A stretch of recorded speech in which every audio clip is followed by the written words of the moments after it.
It's been said that local government is the most important level of government in our nation. Well, today we're going to talk not only about many critical issues that matter to all Canadians, we're going to talk about local government, how it's doing, its importance. And today I hope you join us for this conversation with my friend, Anthony Furey. A clear path forward requires looking back and learning. Good public policy requires human connection. It's a consideration of the facts, applying common sense and innovation. It's urban, it's rural, it's real life. We all have something to contribute. We all have a responsibility to get informed because there's a little piece of Canada in all of us, isn't there? Let's learn on this path together. This is Leaders on the Frontier. Anthony Furey is a longtime journalist. He's a longtime analyst of the political scene, and he's also the executive director of the Stronach Foundation for Economic Rights. Anthony also is a recent candidate for mayor in the city of Toronto. So, a warm welcome to you, Anthony Furey. Hey, David. Great to be here. Thanks for having me. Well, it's great to see you, my friend, and I am very excited about our conversation because we're going to talk about many far-reaching topics today, but with a particular deference, a respect for local government. And but I did want to begin today by getting to know you a little bit better in terms of your background. How did you get involved in journalism and the world of politics? Yeah, great question. And thank you, David, for the opportunity. It came to me a bit of a non-traditional path entering media. I didn't go to journalism school or anything like that. When I was a teenager, I was very interested in the arts and culture world, and I was doing that sort of stuff, while also interested in politics, sort of from afar, watching it, and a little bit of volunteering. But then I started doing writing, more sort of creative writing that led me to writing for newspapers, doing book reviews and that sort of stuff. And then I just migrated into writing about cultural issues, which migrates into writing about political issues. And then next thing you know, I had the great opportunity to be a syndicated columnist at the Sun Post Media Papers and one of the senior editors there. So that was sort of the transition. It all seemed very natural and step by step to me, but I didn't necessarily do it the traditional way that some people get into media. Well, I find that very interesting because it wasn't a conventional pathway, but nevertheless, it's interesting how you've been a prolific journalist, an author of so many commentaries on issues right across the country. It's really something. So, why did you decide to go from covering the news, if you will, to actually ending up standing as a candidate for mayor in the city of Toronto? Yeah, and that was an experience that was such an amazing one for me running for mayor last year. I loved every minute of it. It was such a great opportunity. And David, the reason I did it was for very, I think, simple personal political reasons in terms of all politics being local, being Hmm. in some sense the most important and direct level of government, as you said in your introduction, because my wife and I had been walking around town, chatting with neighbors, other people we know, and it was really lamenting us that so many people said, I'm not feeling it in Toronto anymore. I'm thinking of moving out. I'm going to pursue other opportunities. Young Hmm. people in their 20s would say, I can't make a go of it here, so I'm going to leave. Baby boomers would say, "Look, I'm just out of here. I don't need to stay anymore. I'm retired." And not just the "I'm retired, so I'm going to Florida or up to the cottage and so forth," a very natural thing, but more saying like, "I just can't take it anymore, so I want to get out of here." For many reasons, for affordability crisis reasons related to high taxes, gridlock is just becoming unfathomable. You just Yeah. can't move from A to B in this city anymore. And rather tragically, David, public disorder, crime, general sense of chaos on our streets is really increasing when it comes to people not feeling safe on public transit, in the public square. The drug crisis is playing out in the streets of Toronto. Hmm. Thankfully, not as tragically yet as we've seen in Oregon and parts of Vancouver, but it's definitely getting there. So it's just Hmm. unfortunate. And this is the city that I know and love. I grew up here. I had such a great carefree youth as a teenager, gallivanting all Hmm. around town, taking the subway Hmm. without a care in the world. I just loved it. And now that opportunity isn't around for young people. And David, I think that what we're facing here more broadly is the decline of great North American cities. You know, these things are cyclical. We've seen them in past Mhm. decades, but they're coming back. It's happening in Toronto. And these issues that I've been passionate about, all these things that I was talking about, that we need to get away from this drug injection culture. I was talking about it on talk radio nonstop, writing columns about it, Mhm. social media, Mhm. and this opportunity arose. I said, well, let's go from the sidelines to being the person to affect change. If I keep saying Mhm. we need more treatment centers, and I'm saying it nonstop, and people are telling me that they agree with me, well, then why don't Mhm. I just become the person who has the Mhm. ability and the power to affect change?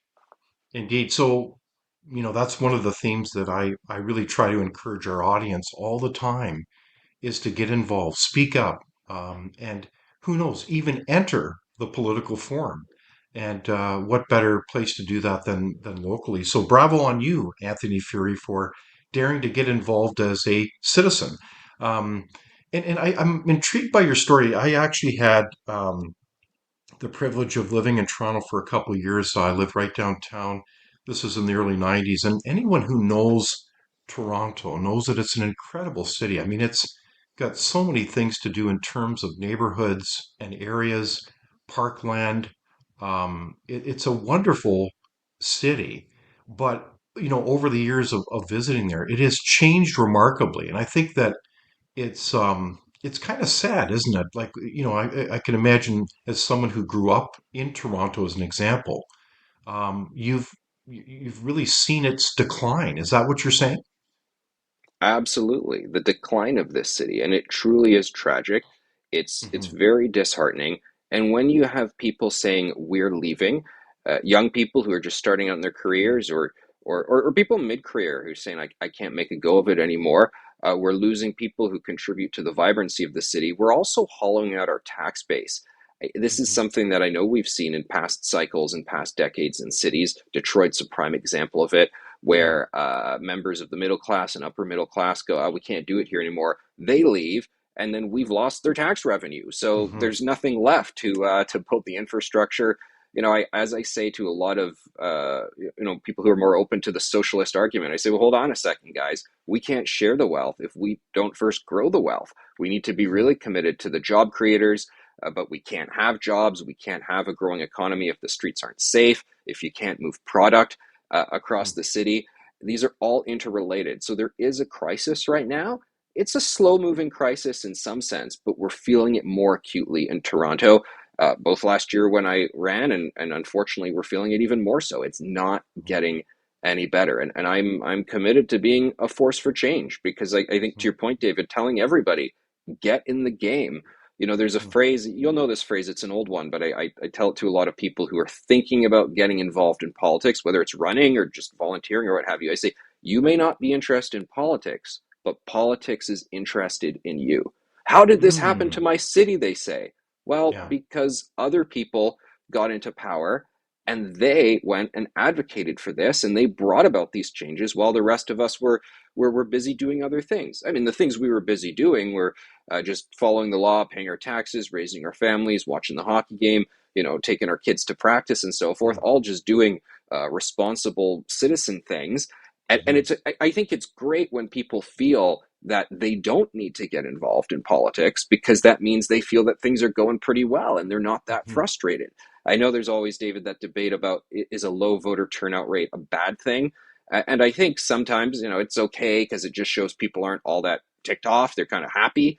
But I think what we're seeing in cities is more people are now getting involved because they do realize, well, hold on a second. I wasn't on my school board, or I wasn't on the parent teacher association. Now there's weird Hmm. things happen at the schools. I don't like this, so I'm going to get involved now. And hats off Exactly. to them. That's what's got to happen.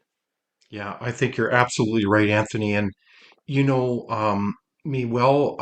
You know that I love local government. I was a former mayor in the region of Waterloo, and very proud of that involvement. And I found it to be such a inspiring experience. I mean, there's so many wonderful people in our communities, and you see this across Canada. People who are involved as volunteers in different organizations and places of faith, and so many people involved to make this an incredible community, the business community, everybody working together. So when you look at this situation of local government. I mean, obviously, local government's challenged, but if we look strategically, why is local government, in your mind, Anthony, so important to our country? So when I ran for mayor, I had the heartening experience that people of different political persuasions said, you know what, I want to get on board and I want to support you. And I'd be more considered a traditionally conservative or center right candidate. There's no party system in the Toronto municipal level. So there's this sort of opportunity where they go, okay, I know Anthony's a conservative guy, and if he was running provincially or federally, I'd be ticking off the conservative box. I'm not really a conservative voter. But well, there's no party thing here. And I kind of agree with them that our city's in shambles. We can't get around. We can't have the taxes so high. Dave, we just had a tax increase in Toronto of about 10% in one single year, a really big one Wow. there. And I think when you hear from people who say, oh, I usually vote for this party or that, or I was even a staff member for this other party, but I want to get involved to help clean up the city. I mean, that is really inspiring. And I think the reason why is because all politics is local, whether we are, NDP, Liberal, Conservative, Green Party, when you experience, as I have personally experienced, that at the park across the street from my house where my kids play, there never used to be needles before. Now there's needles appearing there. And when you call the city service that says, oh, don't touch them, we're going to clean them up, they actually don't come when you call because they don't have the Wow. resources. They're not prioritizing it. You have to call three times and finally they show up, but maybe they don't even notice them. They don't take the right ones away. And it's very frustrating. And I Mhm. think whatever your politics is, whatever your race, your religion, when it comes to just the basics of our daily life, I think most of us are in agreement, aside from very radical activists, that that's not okay. That's not acceptable. If they No. stop collecting your garbage and the garbage just piles up outside your house, that's not okay. And we Yeah. can really all agree on that. So there's also Mhm. something potentially unifying, very not potentially, very much unifying about municipal politics, where we can all come together and be on the same page about some of these things. I think you're right. The importance of local government is right before our eyes every day. We count on local government to work with us, that profoundly make the difference between a high quality life, high functioning community, and a low quality of life. I mean, Yeah. it's outrageous when you think of it. I just would never have believed today the tolerance, it almost seems, that people put up with drug needles in their parks. This parks are for children and people of all ages. And to have that around constantly in a number of cities in this country is just really embarrassing. It's an outrage, is it not? No, so true. And one of the many different visits and meetings I had during the mayor's race that I'll never forget is I went to a conference with the Greater Toronto Hotel Association. And you have Hmm. when you're campaigning, you have your list of 8 events you're doing that day, and Yeah. and not that you write any of them off, but you're like, okay, I'm just going to this next event, and you don't necessarily realize that there's going to be a profound moment at the next event you're going to. And one Hmm. thing I thought was that I wasn't expecting, although I guess I should have, was this was a meeting with all the operators, managers, general managers of all the big hotels in Toronto. And the feedback that they gave was so key because they are speaking every day to tourists who come to Toronto and business Indeed. travelers who come to Toronto. And business travelers, sometimes are just coming for the conference and then leaving. Sometimes they're coming to say, should I be leasing out one or two floors of this commercial building to create a division of my American or French or German company here in Toronto? Hmm. And that feedback that those hotel operators were telling me is that people said, oh, I'd had this impression of Toronto and of Canada as this sort of really clean place and Hmm. much more easygoing than Yeah. these other American cities, and oh, it's actually not kind of like that. It's a lot dirtier than I thought. You can't really Hmm. move around, and there's this person who was troubled on drugs, and they were swearing at me, and I had to sort of dodge out of the way. And, whoa, geez, I didn't really know about that. So then, David, obviously, they go back to whatever city or country they came from, Hmm. and they tell their friends, and that's not Yes. good because then Yeah. that diminishes our international reputation, our business growth opportunities, and more. So I think word is kind of getting out that yes, there's a decline of these North American cities, and Toronto's one of them, and that does not make me happy. I want to turn that around. No, I think you're absolutely right. I have come across this so many times now where international visitors that I have had the occasion to meet with are looking at Canada through a very different lens. It's almost a shock and dismay when they go to different, particularly large cities. You can't generalize all of them, but it is almost a kind of a shock that this country that we thought was in order, that was in clean and healthy, looks just the opposite now. It's like we've gone Yeah. off the rails. And anybody who can see this, if you go to the whole Hastings area, Vancouver, to so many different cities, it's almost like no one cares. It's almost like Yeah. who the heck is in charge, running these cities or these provinces, or let alone this country, that is creating this mess. It's really quite disturbing, isn't it?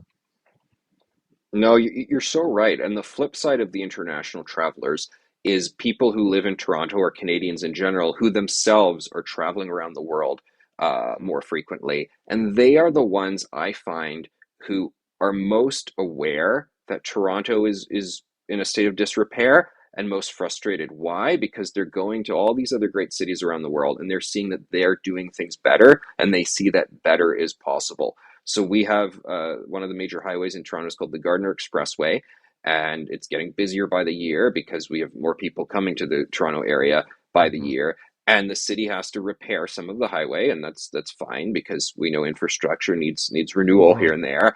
But they're actually closing 2 lanes of that highway for 3 years, David.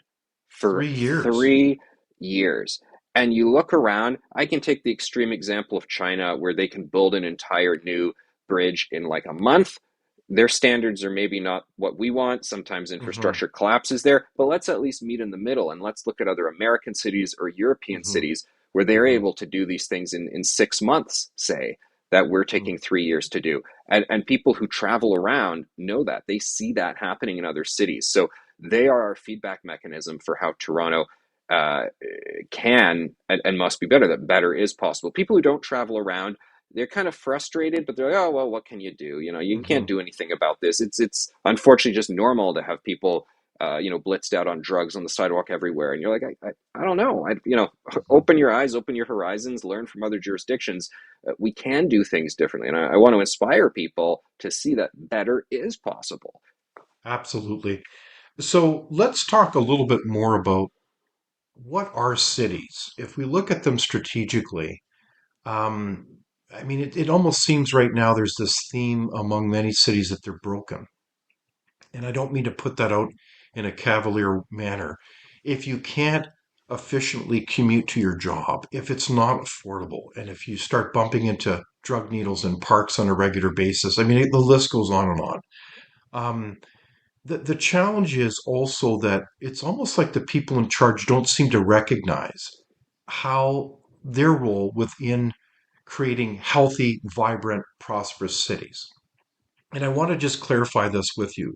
You mentioned about the Gardiner Expressway in Toronto as an example, and we can go across the nation and we can reflect on uh, a lot of infrastructure that's either too small, it's not up to date in terms of basic roads and highways. Have people in charge forgotten that that's one of their primary focuses is to help people get to and from work? And that doesn't necessarily mean just downtown. Most people don't work in the downtowns, but it's very difficult to move around a city if you don't have proper infrastructure. Is that part of the problem? Is that they've forgotten to do the basics well? Oh, absolutely. As you know, the Federation of Canadian Municipalities puts out an asset review report every year where they look at the state of infrastructure in Mhm. Canadian municipalities. And okay, it sounds like really the most boring thing ever, but it is almost the most important thing ever. And I guess it goes from like good, fair, poor, very bad, or whatnot, how they grade it, and the percentage of our assets that are in the poor, very poor category is alarmingly high, and Mhm. it shouldn't be acceptable to us. There are so many examples of crumbling infrastructure. We've had sinkholes open up in major Canadian cities, and it's a tragedy. First of all, because people can die if their car, goes into the sinkhole when it's opened up. There was a car in Ottawa that went into a sinkhole a few years ago, Mhm. And that shouldn't be happening. Generally, what causes that is that some sort of infrastructure underneath has decayed, like a major culvert has Mhm. been identified for requiring repair, and we don't get around to it. And yet, we are somehow able to get around to these newfangled things. When we talk about, adding a bike lane onto this street, taking out a car lane, putting in a bike lane, we can prioritize that. We can get the funds for that. When we talk about giving out free drugs to people, we're somehow able Mhm. to prioritize that and get it done like it's a crisis situation, and well, addiction is a crisis situation. Mhm. Mhm. But somehow we also can't get the basics of our society, literally the bones of our cities, the infrastructure. We can't prioritize that, and that is frustrating. And I, I know it's not the most exciting thing to talk about, but I can go on about it forever because I'm passionate about the top line issues, but I'm also very passionate about infrastructure and bureaucratic reform and Mm. getting processes moving properly in Very government good. all across Canada. So when you talk about, well, let's just pick up a couple threads here. Let's talk about bicycle lanes because one of our senior fellows at Frontier talks about this regularly as the absurdity of bicycle lanes. His observation would be that bicycle lanes are infrequently used. I mean, there's some places where it may make sense, but often they're really about pushing out the automobile. Most people really can't use a bicycle to get to work. In fact, it's amazing how many of these bicycle lanes are almost like permanently encroaching on car lanes. What's your take on these bicycle lanes? And is anyone using them? Yeah, there are some bicycle lanes in Toronto that have been in place for 10, 15, 20 years that, at least in the warm months in spring, summer, and fall, do have a degree of ridership. And generally, those are on non-arterial roads, and they're Hmm. they're more sort of in the downtown or in neighborhoods where it really makes sense that someone would commute or go to a store or whatnot on an A to Z path. And those have been sort of found, and nobody complains about those lanes. The Hmm. idea of putting bike lanes on major roads, taking out a car lane and putting a bike lane, to think there'll be a critical mass of people who will commute a very long distance in 4 seasons is just not reality. So the two major streets in Toronto, in terms of looking at the map, are Yonge Street, which goes north and south, and Bloor Street, it's called Danforth on the other side, which goes east and west. And that's really like the XY axis of Toronto. So the two Hmm. major streets, and my apologies to everyone in the rest of Canada, but perhaps the two most major city streets in this country, they had multiple lanes on them in the past. Now those streets have pretty much moved to being single lane roads in each direction, because then there are Hmm. bike lanes on either side, bike lanes that generally aren't used all that much. And David, when you look to my point about other cities in the world, I can't think of an example of a major city that their key roads are only one lane. Bike lane or not, Crazy. one lane for car lane. Now people say, oh, in Manhattan they've got bike lanes in all these places. Sure, but you look at Avenue of the Americas and it's like 5 lanes in each Hmm. direction, and there's a Exactly. Yeah. bike lane sort of spaced off to the side, and they found Hmm. a way to make it work through their spacing. Here we haven't been able to do it. And there are a lot of examples and viral videos of ambulances and fire trucks that can't get by because Hmm. one very aggressive thing that bike lane lobby groups push for is for the lanes not just to be painted, but in Toronto, we put in concrete dividers to Yes. separate the bike lane from the vehicle lane, which means in an emergency situation or in any situation when you go, well, I just need to sort of momentarily go into the bike lane to get around, you can't. And that rigidity has caused a lot of frustration. I would, without a doubt, take out those concrete dividers as mayor or someone in municipal Hmm. government, because you just need to do it to let the city get around. And David, you're so right that it's a passion point for so many. When I would go around and give my campaign speeches and I'd talk about all the things that we got to do to make the city better, and low taxes and Hmm. dealing with the drug crisis, more police presence, and people will applaud and cheer for different one of those Hmm. lines. And you say the bike lane thing and the applause and the cheering is loudest. Is David, that right? I gave comments at the Canada Strong and Free conference Hmm. in 2024, and it was a great experience being there. And I wasn't just talking to Torontonians, but people all across Canada. And I mentioned the bike lane thing, And that got the loudest cheer in the room too. Is And this was people interesting. all across the country. So a group of conservatives gathering to talk about, every Yeah, issue under the sun. And that's the issue, to our point right. about all politics being local, that gets people most animated. Well, that's fascinating, Anthony, because it kind of makes sense that, I mean, think of the absurdity. They're putting in these bike lanes everywhere, right? And they're putting them in so they're permanent with these kind of walled concrete dividers. You know? And you're putting them in many communities where the season to use them, like in Winnipeg, you can see these introductions of bicycle lanes, and you could use them maybe for a few months. Yeah. And this is just right across it, like Calgary, Saskatoon, everywhere.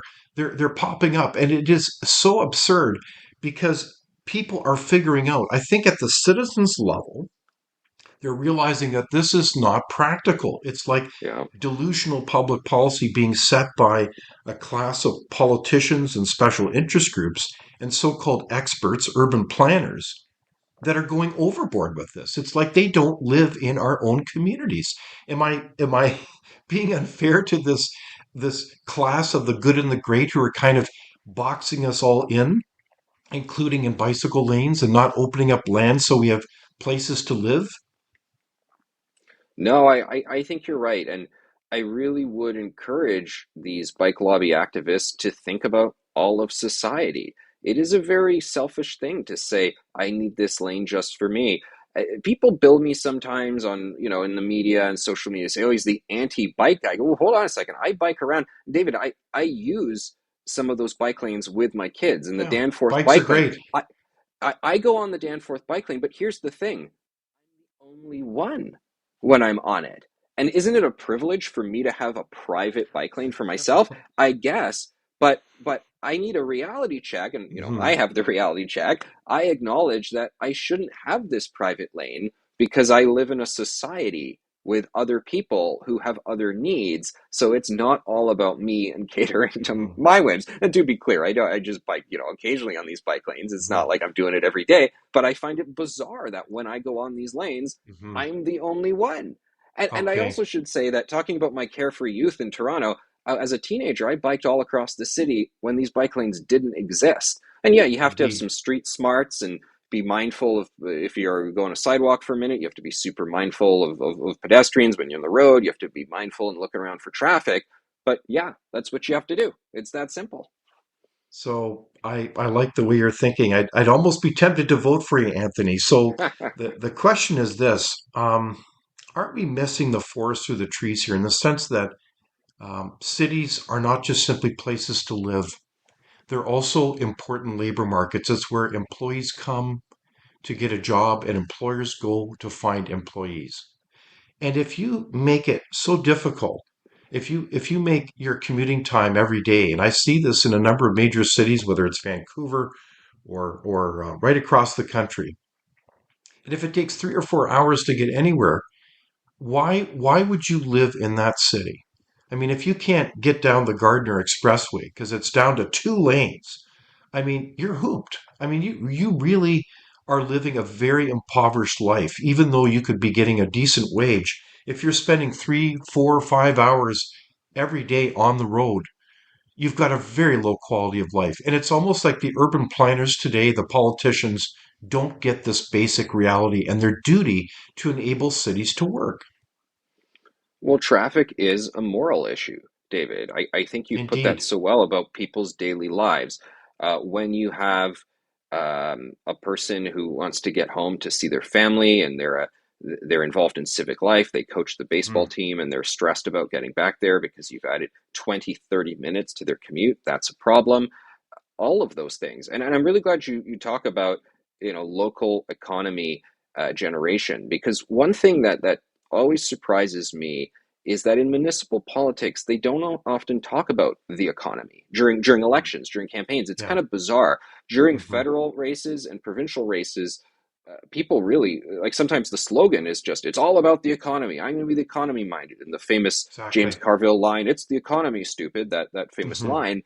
But in municipal politics, candidates, and I found this during my the election I participated in, I was the only person who talked about the local economy. And yet, when we look at the statistics of most Canadians living in cities, and of course, Toronto is very populous, if the Toronto economy is not doing well, Canada is not doing well. So goes Toronto, so goes the nation. So if we Mhm. are not providing a city that is conducive to investment, jobs, growth, trade, watch out. That's how you get that downward spiral. That's how you go in the direction Detroit went a couple decades ago.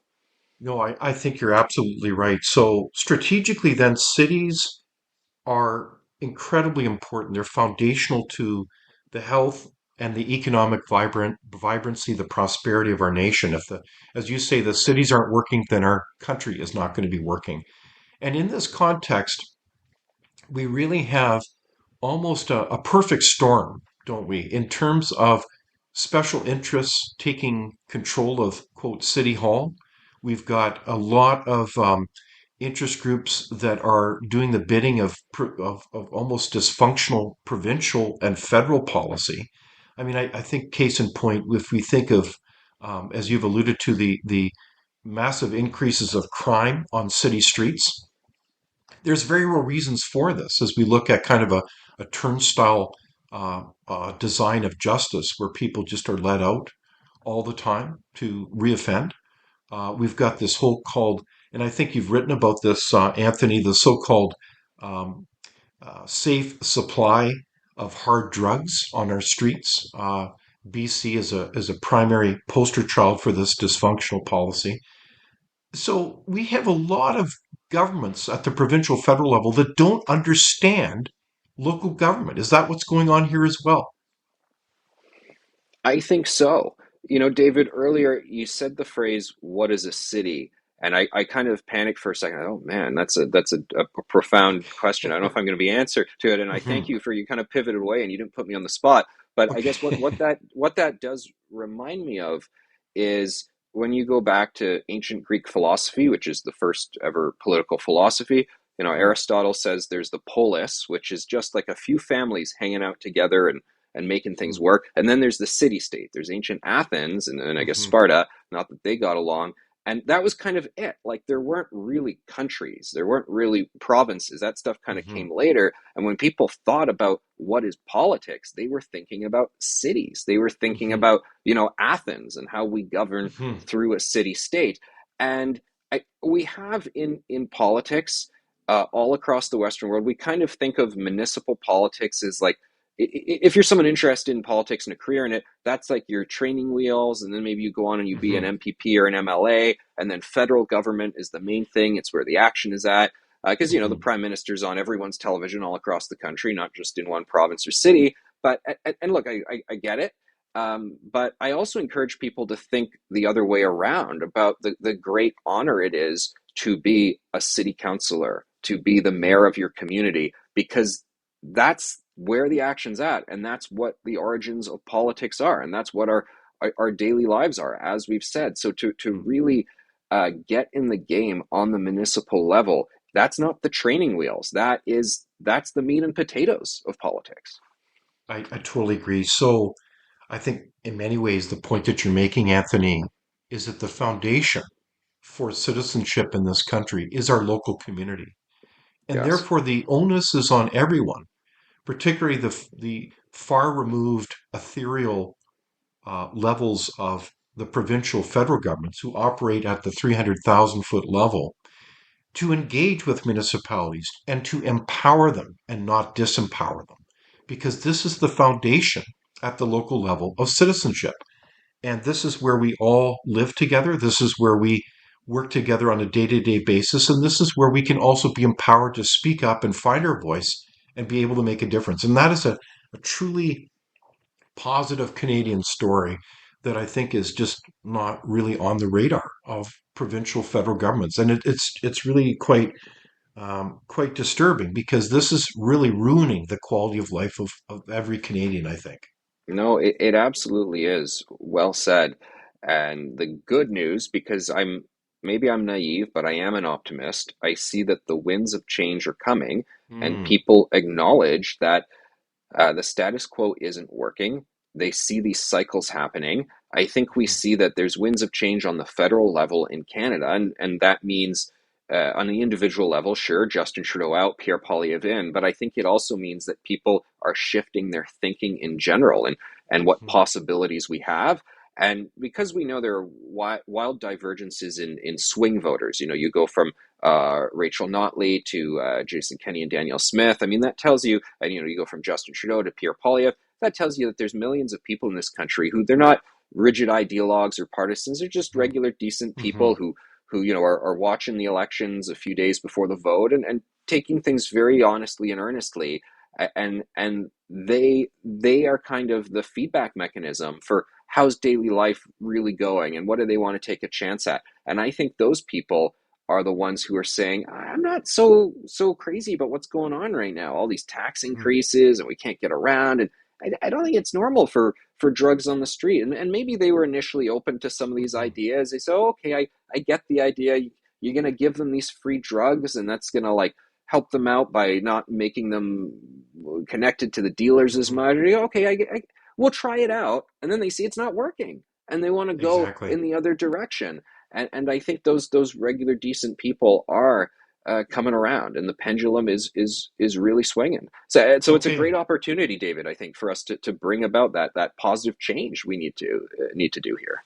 I think you're right. So positive change, and I think this debate is rising right across the country. I think you're right, Anthony. So let's talk about a couple of these challenges. It's almost like there's a lot of federal dysfunctional federal policies that are and provincial ones that are very much impacting our communities. So immigration is an example. No one is against immigration. That's absurd. The issue is how it's managed. Well, we have really, when you add everything up, legal immigrants coming to through the front door, illegal immigrants, as well as people on terms of short-term visas like international students. We are shockingly at about the 2 million level annually coming into this country. I mean, it's unheard of. It's a record high number. How is that impacting our local communities from your perspective, Anthony? Well, it's impacting things quite negatively in terms of the pressures it's placing on our infrastructure and our ability to serve people's needs. Hmm. It's ultimately a supply and demand issue. And if you can get to a point where the volume of people coming in is adequately being met with increases in housing and hospitals Hmm. and public transit and roads, then you're fine. And we have made that work for sure in past decades in Canada. But we're at a point right now, this very sort of frustrating nexus where our ability to get things built seems to be worse than ever, and the volume of people coming is greater than ever. So you don't have to have a PhD in mathematics to realize that that's a numbers game, and it's just not working out. And the Greater Toronto area is really affected by that the most. There's a lot of talk about the housing crisis, but I think a lot of the solutions, they're really focusing on the supply side, and it's not that easy to just build whether we want a fourplex or a 50-story tower, Hmm. whatever it is. I mean, those things take time, and there's various macroeconomics in there. The one thing we do have a bit more direct control of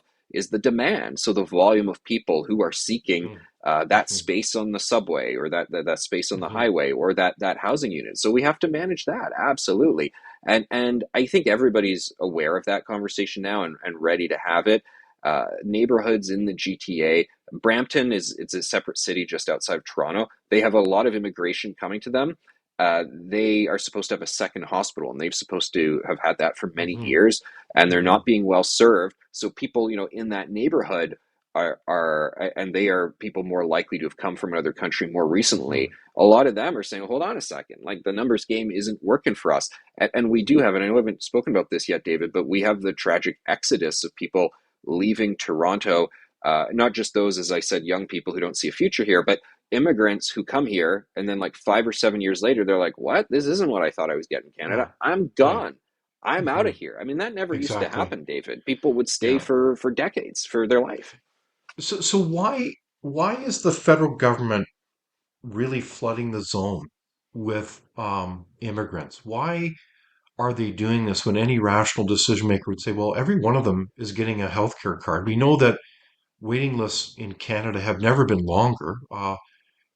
basic routine surgeries like getting a hip replacement, things like that, you can wait 2 to 5 years getting a hip replacement. I mean, it's just outrageous, like chronic pain. Yeah. Um, where are people going to live? I mean, this is just a really basic thing. So the federal government opens it up. They don't really have any responsibility at the operational level, like the local and provincial levels of government do. Why is the federal government doing this? Well, there is the theory that that people will be grateful that you, under your leadership, they were admitted to Canada and given some opportunity, so therefore they're Hmm. going to vote for you. So that idea we hear, why doesn't Joe Biden deal with what's clearly a crisis at his border? Oh, he's actually just bringing in Democratic voters. I mean, maybe I'm naive on this, but I'd like to think that that's just not really what's motivating it, because it's such a Hmm. recipe for disaster, and it would be Yeah. such a cynical way for them to behave. But that's obviously one possible Hmm. reason behind it all. And I also think it doesn't necessarily work. I think it would backfire. As I said, a lot of new Canadians going, wait, what on earth is going on here? This just isn't working. They get frustrated by it. Many stories of new immigrants who are really in dire straits here, and Hmm. I don't think they're necessarily, like, they can be coming as an economic class of immigrant. I don't mean Hmm. refugees, so they can be coming with a job and thinking, oh Right. great, I got this $80,000 IT job. I'm going to be doing great. And then they realize, what, 80,000? It's actually not helping me out that much in Toronto because I Hmm. can't get around and the rent's so expensive. So I'm never going to be able Hmm. to save to buy a house. What am I getting myself into here? So I don't think that those individuals are going to be liberal voters for life. I understand Hmm. there's a bit of Pierre Trudeau nostalgia around that, but I think the Hmm. situation was different. I don't think that applies now. So it's total recklessness. I also think there's other cynical politics with the idea that we will have large immigration numbers, and then our political opponents will criticize them, and then we'll call them mean Hmm. and racist. So therefore, we Exactly. can beat Yeah. them out. And again, I would really hope that we're not making major policy decisions like that for these sort of like cheap gotcha moment cynical reasons. But hey, maybe we are, David. So that would be truly Well, truly disappointing, but maybe we are. let's hope you're wrong. I mean, it's really quite disturbing how these decisions, if you care about your nation, how would you ever rationally make these decisions that are hurting people left, right, and center in this country? I mean, it's very disturbing. So, speaking of decision making, I want to talk about, the challenges in our country and certainly local government from the point of view that you are an experienced journalist, Anthony. You've been studying these issues for a long time. And journalism plays a very important role in this country where we are able to look at the facts of issues, bring information, evidence to decision making. And it's a very important part of a free and democratic society. It's one of these pillars within a high functioning free and democratic society. So, how has journalism changed in your mind over the years and impacted the local democratic process? Oh, David, it's a great question, and it's a big one, and unfortunately, the answer is not a positive one. I said I'm an optimist. I'm not so sure about being optimistic on the media front. How journalism has changed, it's changed in a number of ways in recent years. One key factor is that journalism used to be considered a trade, and like with many trades, the workers would more identify as blue collar. Hmm. Journalism was kind of considered more of like a working man's line of work. It's recently become an elite profession for a number of reasons. And I think that's changed the attitude and the tone that people bring to journalism when they enter that. So I think a lot has been lost there. Then you obviously have the technology challenges where most media outlets are having major monetization problems. So they're cutting Hmm. staff just because that's the reality. I mean, I'm familiar with the balance sheets of all these outlets, and they're not doing it to be cruel. They need to do it. And then the challenge becomes you have fewer people covering these different beats. So, to our point about all politics being local, people are not, you'll have a person sitting at a desk basically churning out many news stories a day that are really just kind of summaries of what people said on Twitter, or snapshots of what people said at question period, but they're not able to go out and cover what's really going on with crime. Let's check that Hmm. out. What's going on Okay. at the school board? So how we talked about earlier, things have been happening at your school board that you don't approve of. How did this happen? Why don't I know Hmm. about this? Well, it Hmm. was, you could have known about it in the past. There were Hmm. reporters who we used to hire people in media who would be the school board reporter. That was a thing. Hmm. That is Hmm. long gone. That doesn't happen anymore.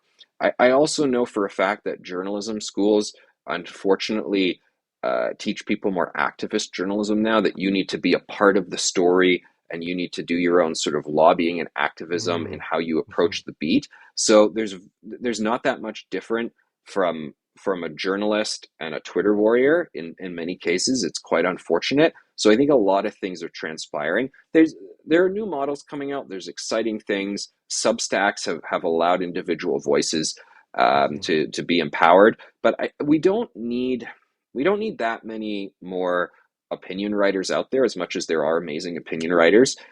Really, we need people to go out there and do the frontline work and the sleuthing and get the documents and tell us about what's really happening in our daily lives. And that's what we're missing right now. I think you're right on, Anthony. I recall certainly when I was an elected official, I really was so appreciative of the local media and how consistently they covered whether it was local councils, school boards in great detail. Like you could tell they were getting into the details of those agendas. And if you don't get into details, you miss everything, ultimately. And so, yeah, no, I think you're right. There's a huge vacuum there, and that's a shame because that's where local democracy occurs, right? Is digging down deep into the story and then being able to hold people to account and opening up discussions with the community. That's empowering. So I think it's a great vision, Anthony.